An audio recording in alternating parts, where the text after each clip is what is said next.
এসো হে বৈশাখ এসো এসো। বাঙালির মেলা প্রাণের মেলা। হাজার হাজার বছরের সমাজ সংস্কার আর ঐতিহ্য স্বতঃস্ফূর্তভাবে ধরে রাখার চেষ্টা বরাবরের মতো এবারও শতভাগ পূর্ণ হলো ২১ জুলাই আইএনটিভির সিইও আতাউল্লাহ ফারুকের সার্বিক তত্ত্বাবধানে ও সহযোগিতায় আইন কর্তৃপক্ষ বিলেতের মাটিতে। ইউকে বসবাসরত ছাড়াও বিশ্বের বহু দেশের সর্বস্তরের আগত দর্শক ছিল কানায় কানায় ভরপুর। অনেক স্ট্রাগল ছিল, অনেক সমস্যা ছিল, তারপরেও এবারের বৈশাখী মেলা গতবারের চেয়েও অনেক বেশি সাকসেসফুল। খুবই সুন্দর একটা পরিবেশ, পুরোপুরি আমাদের যেটা বৈশাখী মেলার যে বাংলাদেশের একদম অরিজিনাল আমাদের যে কালচারটা সেটা এখানে ফুটে উঠেছে।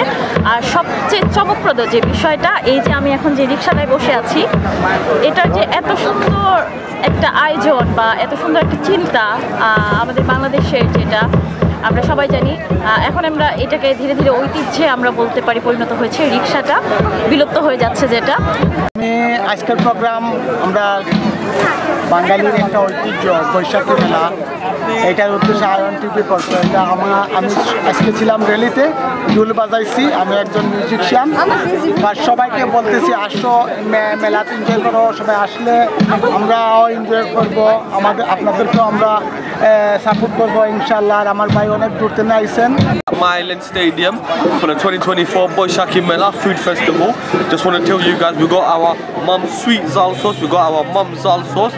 They are absolutely delicious. Thank you very much. আজকের বিজনেসের সর্বপ্রথম আমি যেটা বলতে চাই, ও আমরা সবাই বারাক্রান্ত হৃদয়ে আছি। বিকজ আসসালামু আলাইকুম সবাইকে। আজ আমরা এখানে বৈশাখী উদযাপন করতেছি, যদিও আসলে দিনটা ভালো না, আমাদেরও কারোই মন ভালো নেই। আসলে আমাদের পরিস্থিতিতে এমন হয়েছে, মাত্র 2 দিনে আমরা এত বড় মেলায় চেঞ্জ করতে পারিনি, যেটা সত্যি কথা।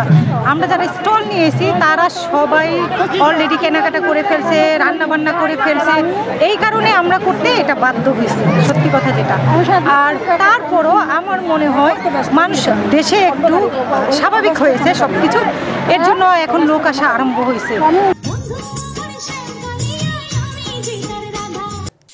Jahangir Alam Sikdar, 3S TV news.